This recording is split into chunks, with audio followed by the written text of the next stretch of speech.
గద్వాల జిల్లాలో రాష్ట్రంలోనే అత్యంత తక్కువ అక్షరాస్యత ఉండడం బాధాకరమని జాగృతి అధ్యక్షురాలు కవిత వ్యాఖ్యానించారు. జాగృతి జనం బాట కార్యక్రమంలో భాగంగా జోగులాంబ గద్వాల జిల్లాలో పర్యటిస్తున్న కవిత కేంద్ర రాష్ట్ర ప్రభుత్వాలపై విమర్శలు గుప్పించారు. జిల్లాలో సీఎం రేవంత్ రెడ్డి పేరుతోనే ఇసుక దందా సాగుతోందని ఆరోపించారు. 2029 ఎన్నికల్లో తప్పకుండా బరిలో నిల్చుంటామన్న కవిత రాష్ట్రంలో కాంగ్రెస్ సర్కార్ డైవర్షన్, కరప్షన్ పాలిటిక్స్ కు చిరునామాగా మారిందని ధ్వజమెత్తారు. ఊరోళ్ళందరిగా చెప్పొచ్చు కదా టిప్పర్లు ఎక్కడ అర్థము రేవంత్ రెడ్డి గారు బొమ్మ పెట్టుకున్నారట టిప్పర్లు అన్నిటి మీద. ముఖ్యమంత్రి గారు బొమ్మ పెట్టుకుని బాజాబ్తా నడుపుతున్నారని చెప్తున్నారు. ఆర్పీఎం అడుగుతా అంటే పైన ఫోన్లు వస్తున్నాయని ఆఫీసర్లు భయపడ్డం, అందరూ భయపడ్డం.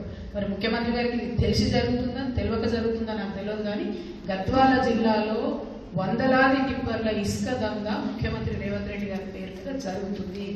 దానికి ఆయనకు సంబంధం లేకపోతే ఆయన ఆపాలే. ఎందుకోసం అంటే అలపూర్లో ఉన్న రోడ్లన్నీ నాశనం అయిపోయాయి. మొత్తం కంకర లేకున్నాయి అన్ని రోడ్లు కూడా.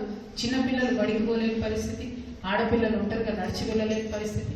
చాలా అధ్వానంగా ఉంది. ముఖ్యమంత్రి గారు దృష్టి పెట్టాలని చెప్పి నేను డిమాండ్ చేస్తాను.